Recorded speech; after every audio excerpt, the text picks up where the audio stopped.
हमने पिछले वीडियो में ऑपरेटर्स को स्टार्ट किया था, उसमें हमने arithmetic operator, assignment operator, comparison operator और लॉजिकल ऑपरेटर को फिनिश किया था। तो इस वीडियो में हम आइडेंटिकल ऑपरेटर्स, मेंबरशिप ऑपरेटर्स और बिटवाइज ऑपरेटर को देखने वाले हैं। तो शुरुआत करते हैं। तो इस ऑपरेटर को किस तरह से यूज करते हैं ये भी आपको करके दिखाऊंगा, तो आप अच्छी तरह से समझ पाएंगे। तो शुरुआत करते हैं आइडेंटिकल ऑपरेटर से। is and is not are the identity operators in Python. They are used to check if two values or variables are located on the same part of the memory. तो is और is not ये identity operator है Python के, और इसे to values मतलब variable में store की वैल्यूज आइडेंटिकल है या मतलब सेम मेमोरी में ही स्टोर किए हैं या नहीं चेक करता है। मतलब टू वेरिएबल की वैल्यू सेम होगी तो वो सेम मेमोरी में ही स्टोर की जाएगी, मतलब सेम मेमोरी पार्ट में ही सेव की जाएगी। तो वो चेक करने के लिए इज और इज नॉट यूज करते हैं। तो इसको डिटेल में देखते हैं। तो यूज को किस लिए यूज किया जाता है और ये कब ट्रू होता है? If the operands are identical refer to the same object. तो यूज मतलब इज का यूज किस लिए किया जाता है?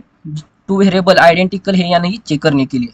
और इज नॉट किस लिए यूज किया जाता है? तो टू वेरिएबल आइडेंटिकल नहीं है ये चेक करने के लिए यूज किया जाता है। तो इसके प्रोग्राम करके देखते हैं। तो यहाँ पर टू वेरिएबल लेते हैं। तो यहाँ पर x की वैल्यू 100 लेते हैं, उसके बाद y की वैल्यू 200 लेते हैं। तो हम ये लेते हैं और इसमें कंडीशन देंगे x इज y। एक ही मेमोरी में स्टोर करते हैं तो इज रिटर्न क्या करेगा? ट्रू। तो कंडीशन ट्रू हो जाएगी तो ये ब्लॉक एग्जीक्यूट होगा। तो इस प्रिंट में हम इसे देते हैं x एंड y आइडेंटिकल, ये मैसेज देंगे हम यहाँ पर। तो इसे रन करते हैं, क्या होता है देखते हैं। ये ब्लॉक एग्जीक्यूट नहीं हुआ क्योंकि x की वैल्यू 100 है और y की वैल्यू 200 है, इसलिए वो टू वेरिएबल्स आइडेंटिकल नहीं है। तो यहाँ पर मैं y की वैल्यू 100 कर देता हूँ। तो देखते हैं क्या रिटर्न करता है अब। तो देख सकते हैं ये ब्लॉक एग्जीक्यूट हो गया और मैसेज क्या प्रिंट हो गया? x and y identical.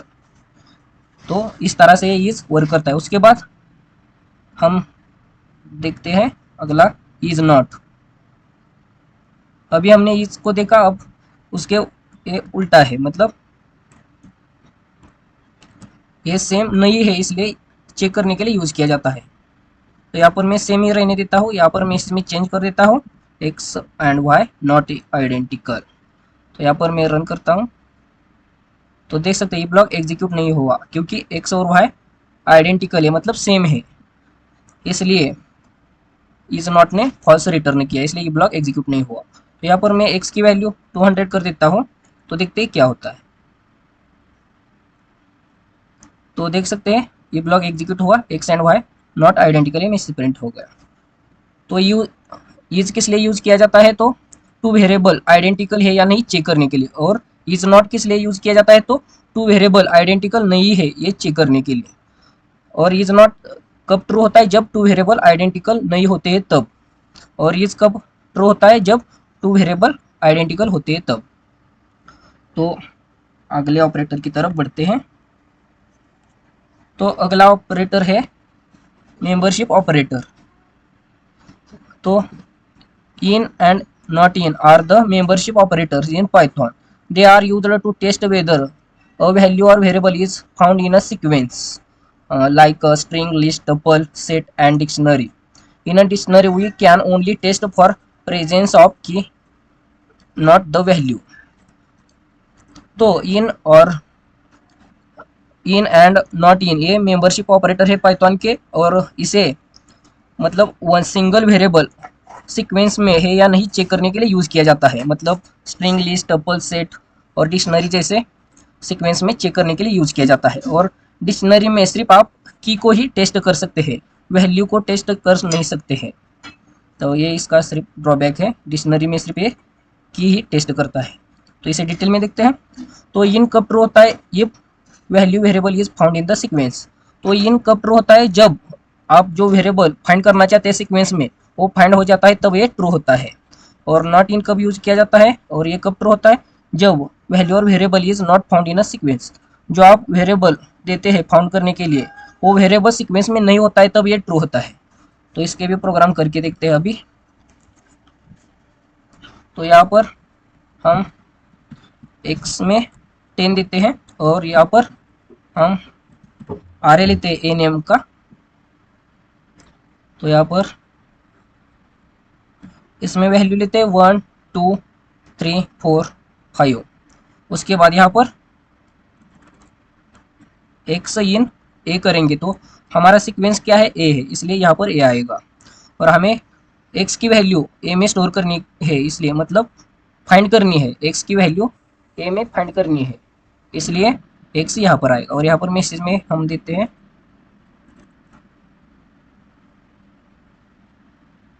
x में से वैल्यू भी यहाँ पर प्रिंट कर देते हैं। तो यहाँ पर डबल कोट के बाहर लेंगे हम इज फाउंड, ये मैसेज देते हैं। तो इसे रन करते हैं अब। तो देख सकते हैं ये ब्लॉक एग्जीक्यूट नहीं हुआ और मैसेज नहीं आया क्योंकि सीक्वेंस में 10 वैल्यू नहीं है। तो यहाँ पर मैं 10 देता हूँ। अब इसे रन करते हैं तो देख सकते हैं 10 इज फाउंड। तो यही इन इस ऑपरेटर का वर्क होता है।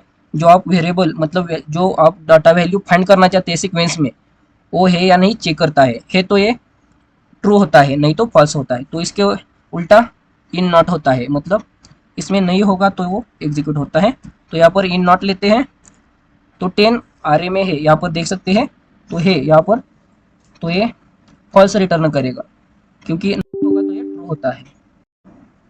तो यहाँ पर आपको नॉट इन लेना है, नॉट इन। तो इसे अब रन करते हैं तो देख सकते हैं कौन सी वैल्यू प्रिंट नहीं हुई, मतलब ये ब्लॉक एग्जीक्यूट नहीं हुआ क्योंकि x की वैल्यू a में है, आर में है। तो यहाँ से 10 निकाल देते हैं आर में से। तो अब ये ट्रू रिटर्न करेगा, नहीं होगा तो ये नॉट इन ट्रू रिटर्न करता है। तो यहाँ पर देख सकते हैं 10 इज फाउंड। यहाँ पर मैसेज में चेंज कर देते हैं, मैसेज हमने वही रखा है, नॉट फाउंड। तो देख सकते हैं इस तरह से ये वर्क करता है। तो अब हम अगली ऑपरेटर की तरफ बढ़ते हैं, बिटवाइस ऑपरेटर। तो ये किस तरह से वर्क करते हैं ये भी देखते हैं। Bitwise operator act on operands as if they were strings of binary digits, they operate bit by bit, hence the name is bitwise operator. तो बिटवाइस ऑपरेटर ऑपरेंड्स पर एक्ट होते हैं और ये ऑपरेंड के बिट पर वर्क करते हैं, इसलिए इसका नेम है बिटवाइस ऑपरेटर। तो यहाँ पर ऑपरेटर देखते हैं, उसके बाद इसके प्रोग्राम में भी इंप्लीमेंट करके देखते हैं, तो आप अच्छी तरह से समझ पाएंगे। तो यहाँ पर देखते हैं एंड मतलब बिटवाइस एंड। तो इस तरह से जब नंबर के बाइनरी नंबर, मतलब आप कौन सी भी वैल्यू लेते हैं, समझो 2 लेते हो तो उसका बाइनरी नंबर क्या होता है 0010। तो इस तरह से, तो उस तरह से 11 होगा तो ये रिटर्न 1 करता है, और 00 होगा तो 0 रिटर्न करता है, और 10 होगा तो भी ये रिटर्न 0 ही करता है। सिर्फ 11 होगा तो ये रिटर्न 1 करता है। अभी के लिए इतना ही याद रखना। उसके बाद बिटवाइस और, तो ये कब 1 रिटर्न करता है, जब 2 वैल्यू में से 1 वैल्यू 1 होगी तो ये रिटर्न 1 करता है। मतलब 10 होगा तो ये 1 रिटर्न करेगा, 11 होगा तो ये 1 ही रिटर्न करेगा।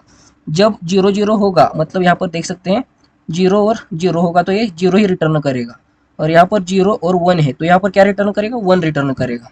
उसके बाद बिटवाइस नॉट, तो ये क्या करता है, आप 0 दोगे तो इसका 1 कर देगा, और 1 होगा तो उसका 0 कर देगा। ये बाइनरी नंबर पर वर्क होता है, ये प्रोग्राम में हम देखेंगे तो आप अच्छी तरह से समझ पाएंगे। उसके बाद बिटवाइस एक्सॉर, तो ये किस तरह से 0 रिटर्न करेगा।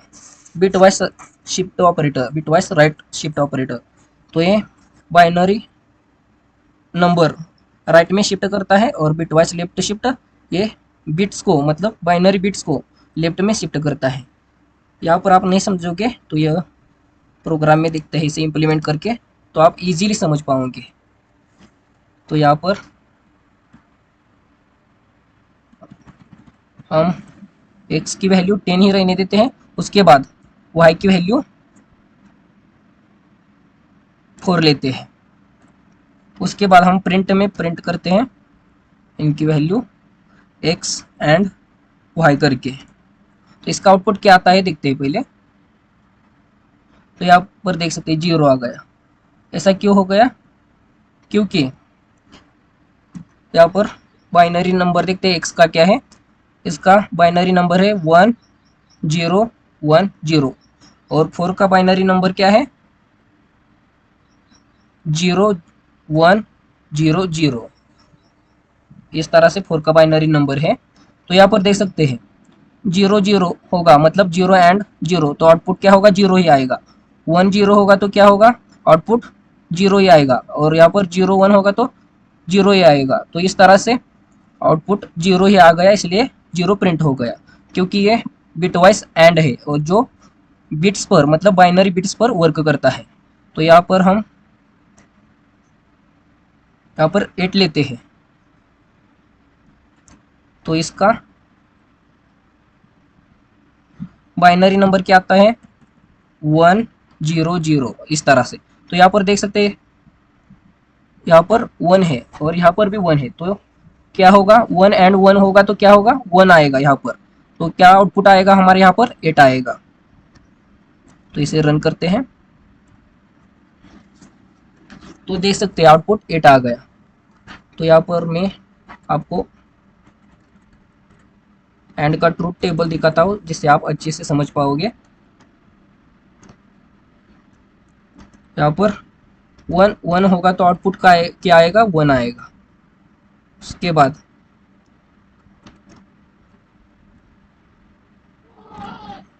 यहाँ पर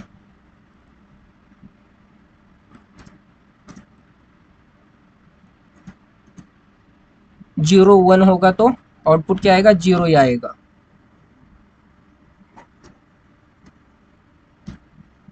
और उसके बाद 0 और 0 होगा तो आउटपुट क्या आएगा 0 ही आएगा।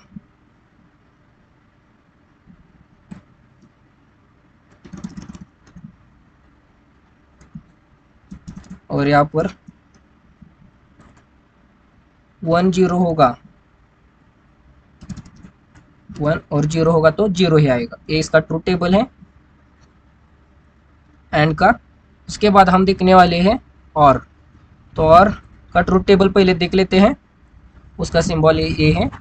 तो यहाँ पर और का आउटपुट क्या आता है 1 होगा तो 1 ही आता है। उसके बाद 01 होगा तो आउटपुट 1 आता है। उसके बाद 10 होगा तो भी आउटपुट 1 आता है, और सिर्फ 00 होगा तो 0 आता है। ये और का आउटपुट है।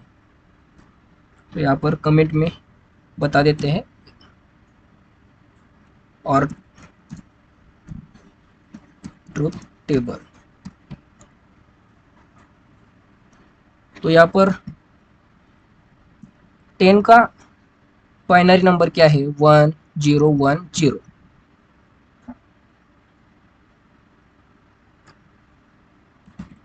और 8 का 1000। तो ये है 8 का बाइनरी नंबर। तो यहाँ पर देख सकते हैं 00 आउटपुट क्या आएगा 0 ही आएगा। यहाँ पर 10 है तो आउटपुट क्या आएगा 1 आएगा। यहाँ पर 00 है तो यहाँ पर 0 ही होगा, और यहाँ पर 11 है तो 1 है। तो इसका आउटपुट क्या आएगा यहाँ पर प्रिंट में दिया है, इसका आउटपुट आएगा 1010। तो इसका मतलब क्या होगा आउटपुट क्या आएगा 10 आएगा। तो वही से रन करके देखते हैं क्या आता है आउटपुट। तो यहाँ पर देख सकते हैं 10 आ गए। तो इस तरह से ये बिट वाइज और वर्क करता है। उसके बाद हम देखते हैं अगला ऑपरेटर कौन सा है, बिटवाइस नॉट ऑपरेटर। तो बिटवाइस नॉट ऑपरेटर क्या करता है, इसका सिंबल आपको दिखाता हूँ, वहाँ पर दिख नहीं रहा है। तो इसका सिंबल है ये नॉट का, और यहाँ पर सिंगल वैल्यू ली जाती है इसमें।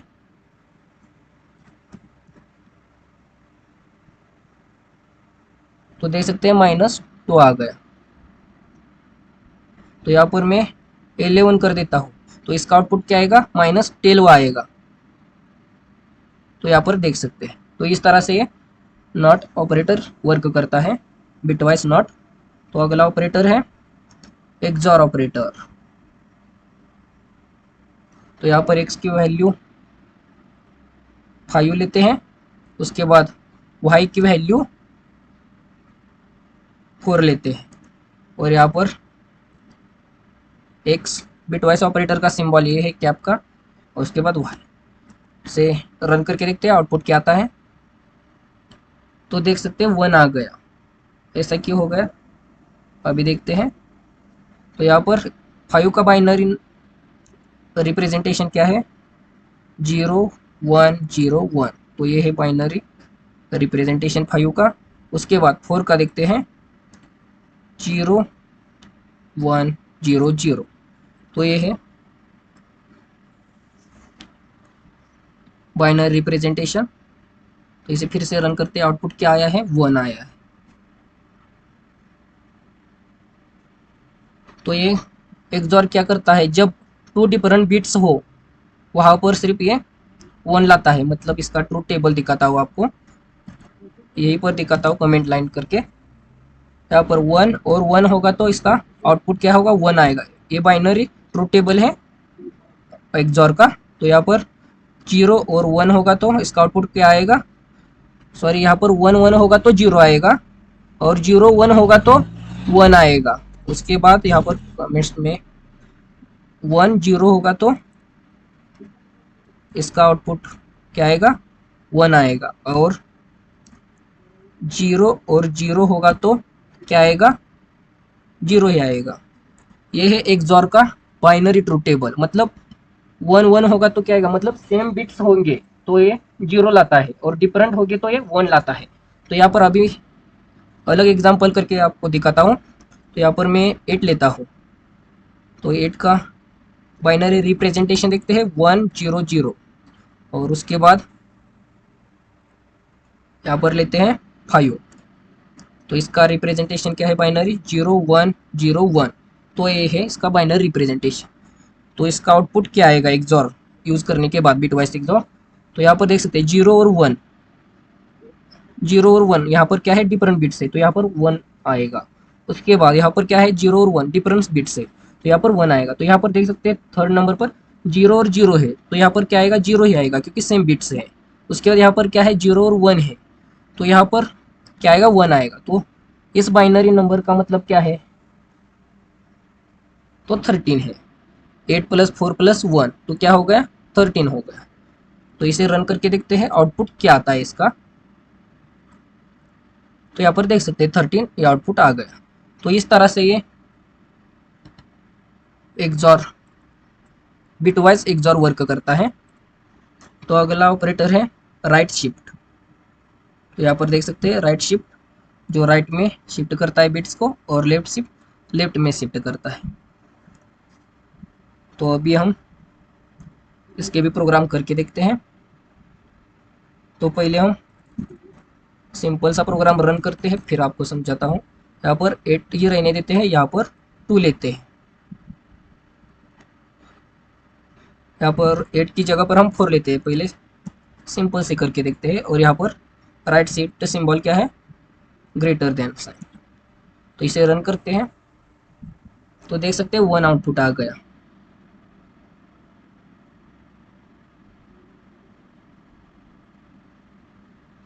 तो 4 का बाइनरी रिप्रेजेंटेशन है 0 1 0 0। और ये 2 क्या करेगा, मतलब यहाँ पर हमने क्या किया है, x राइट शिफ्ट y, मतलब x में से वैल्यू को 2 से राइट में शिफ्ट किया जाएगा, मतलब बिट्स को। तो यहाँ पर आउटपुट क्या आएगा, मतलब बाइनरी रिप्रेजेंटेशन देखते हैं 0 0 0 1। तो इसका आउटपुट क्या आएगा, 1। तो यहाँ का 1 2 से राइट में शिफ्ट कर दिया है। तो यहाँ पर मैं 8 ही लेता हूँ यहाँ पर। तो इसका बाइनरी रिप्रेजेंटेशन क्या है, 1 0। अब ये 2 से राइट में शिफ्ट कर देगा उस 1 को, तो यहाँ का 1 यहाँ पर आ जाएगा। मतलब आउटपुट क्या आना चाहिए, 2 आना चाहिए। से रन करके देखते हैं, तो यहाँ पर देख सकते हैं 2 आउटपुट आ गया।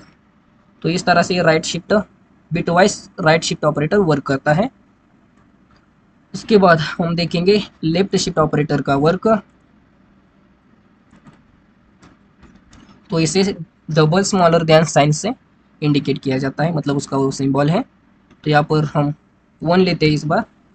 तो 1 का बाइनरी रिप्रेजेंटेशन क्या है, 0 0 0 1। तो यहाँ पर हम y की वैल्यू 2 ही रहने देते हैं। तो यहाँ पर लेफ्ट शिफ्ट यूज़ किया है, मतलब इस 1 को 2 से लेफ्ट में शिफ्ट कर देगा, मतलब इस जगह पर आ जाएगा। तो यहाँ पर 0 1 0 0 इस तरह से आउटपुट आएगा, मतलब इसका मतलब क्या है, 4 है। तो अभी देखते हैं तो देख सकते हैं 4 आउटपुट आ गया। तो इस तरह से ये बाइनरी नंबर्स पर वर्क करते हैं ये बिटवाइज ऑपरेटर, जो अभी हमने देखे हैं।